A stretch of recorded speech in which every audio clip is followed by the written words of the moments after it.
জন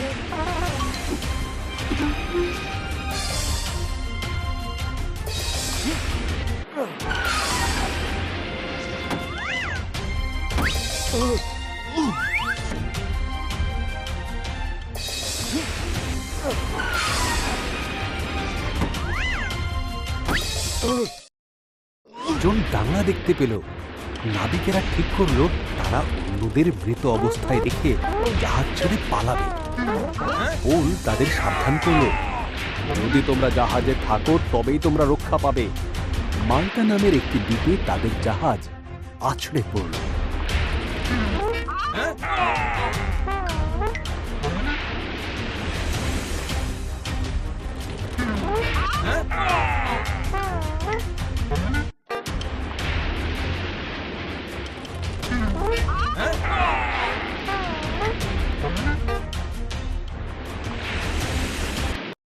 যা ভয় পেল, ভাসতে লাগলো।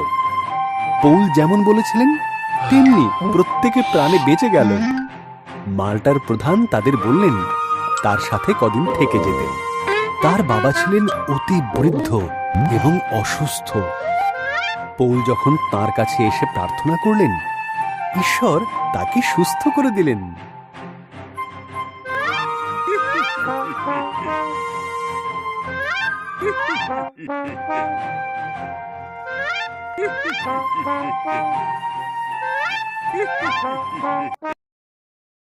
তারা অন্য একটি জাহাজে করে রোমে গেলেন।